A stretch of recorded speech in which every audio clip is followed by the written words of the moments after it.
We have a shocking Celtics trade update as the Boston Celtics and Brad Stevens had been known to be gauging a certain contract on the trade market. But after his recent performances over this last couple weeks, Celtics fans have been prying for Jaden Springer to get more minutes. But with this recent report scenting that possibly a trade could be looming with Springer's contract, this could be something that could disrupt Joe Mazzulla's team. So we're going to dive into this report, look at it, and honestly decide if the Celtics should trade Jaden Springer or if they should ultimately keep him for this bench unit. We'll be diving into all of that and more on this episode of Celtics Digest.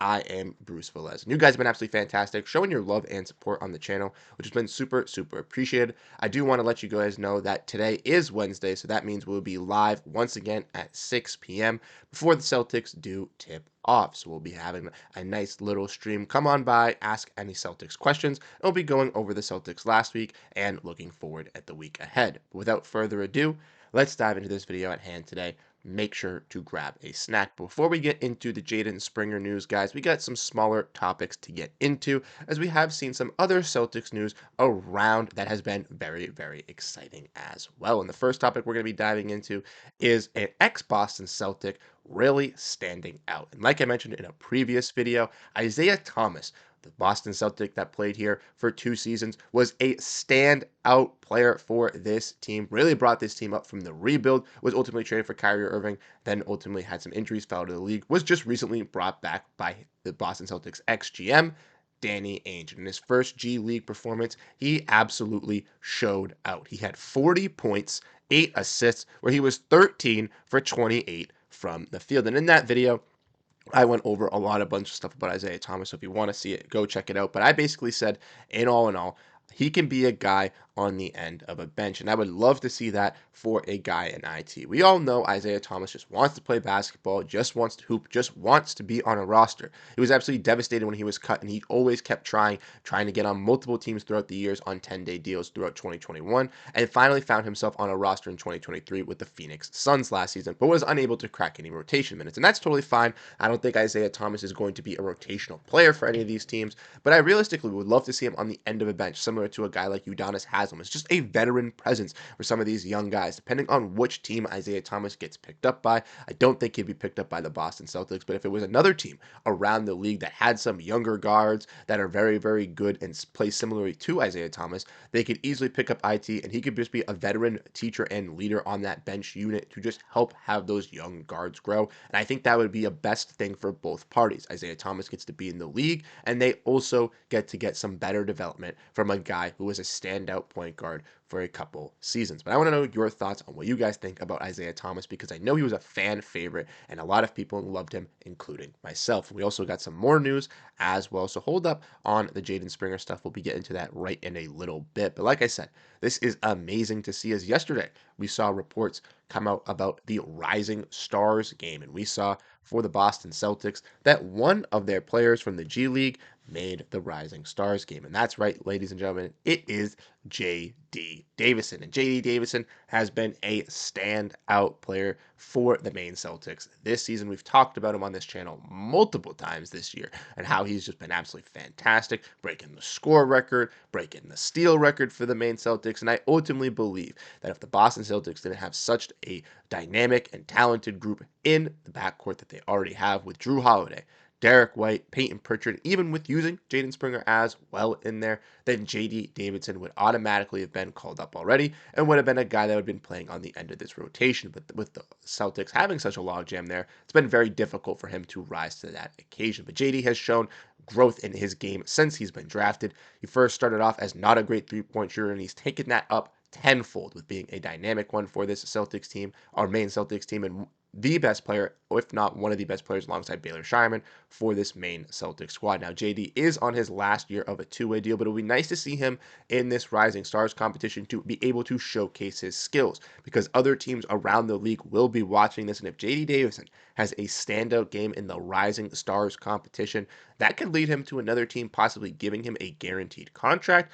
or it could possibly leading him to getting a guaranteed contract next season. And I think that would be absolutely perfect for JD, as he definitely deserves it, as he's been dominating in Maine, but hasn't been able to find it with the Celtics. And I ultimately do believe that if JD Davidson is going to play in the NBA on a roster, it will not be on the Boston Celtics, unfortunately. So I do believe, once again, it is best for both parties if these things get done. But I want to know your guys' thoughts, because JD, like I said, has been an absolutely standout player offensively and defensively for this Maine Celtic squad as that motor engine, and definitely deserves this praise that he is getting. But now we're going to be diving into it. So let's get into the news here. As we saw a report come out on Twitter today from Kevin O'Connor about some of the Celtics and their trade interest. And what we see here is that the Boston Celtics apparently are open to trading Jaden Springer. We saw this at the Dunk Central, but it was brought up by Kevin O'Connor. And this has been a discussion dating back to the offseason when the Celtics were contemplating bringing in Lonnie Walker. They ultimately chose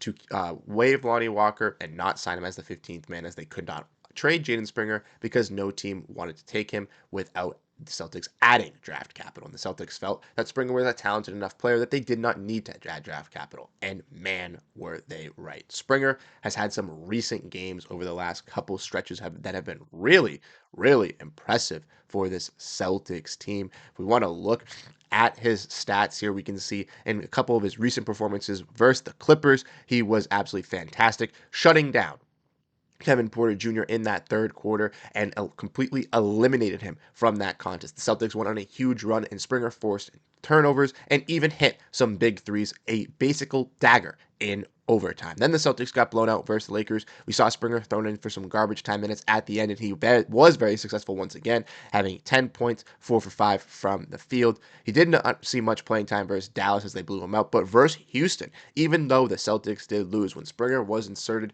he made big time plays. And even though the stats don't show it, he was a plus 11 in 7 minutes, which just goes to show you how effective he can realistically be on the defensive side of the basketball floor. And if he can realistically unlock that offensive side, if he is given that 10 to 15 minute threshold game by game to really get comfortable offensively, I truly think he can be one of the premier defensive players in this league. So questions: why would the Celtics be open to trade him?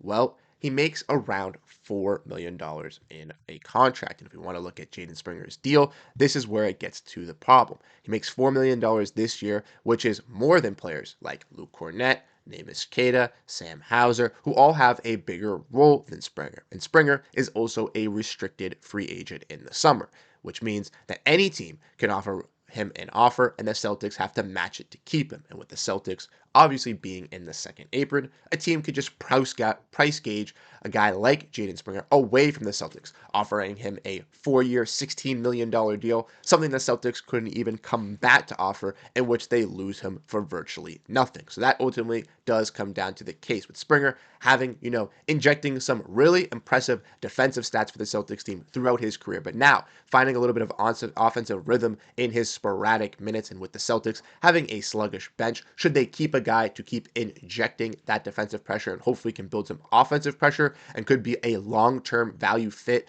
as Sam Cassell previously liked him. He could be invested on this team for a long time, and if guys like Jrue Holiday and Derrick White seem to get older, maybe a guy like Springer could take up in that role. But the Celtics could also view this as a bigger trade piece, as Springer has shown some life. He's actually shown some value. Maybe teams are now actually willing to take on that Jaden Springer contract, to where the Celtics are able to use it to get another piece. I saw another podcast before I was recording this, and they were discussing how they would not like Jaden Springer to be dumped for a salary dump, and I would agree as well that I don't think dumping him for a salary is the right move for the Boston Celtics. But I do believe that the Celtics, if they could find another piece, I know one that some fans have kind of talked about is Torrey Craig. I think that could be maybe a piece that the Celtics look to add, but the Celtics realistically are going to be looking at some cheaper marginal guys around the edges, and it's very slim pickings for what you can realistically get for Jaden Springer. So do you stick with the talent that you already have in Springer, or do you move off of him just to save a little bit in the luxury? Personally, I think the Celtics should kind of keep Springer at this moment, but I wouldn't be shocked because of how high his value is and due to the fact that the Celtics are in the second apron that he would be moved by the deadline. But I want to know your thoughts, like I said, down below in the comment section. Let me know what you guys ultimately think about everything in this video, from Isaiah Thomas dropping 40 points. Do we think he's going to be back in the league again? We saw J.D. Davison make the Rising Stars game. How do we think he's going to stand out with this Celtics team? And then we also saw a guy in Jaden Springer being on the trade block. Is he going to get moved? We'll be breaking down all of this, and like I said, so let us know your thoughts. Thank you guys so much. I'll catch you guys in the next one. Have a great rest of your day, and peace out.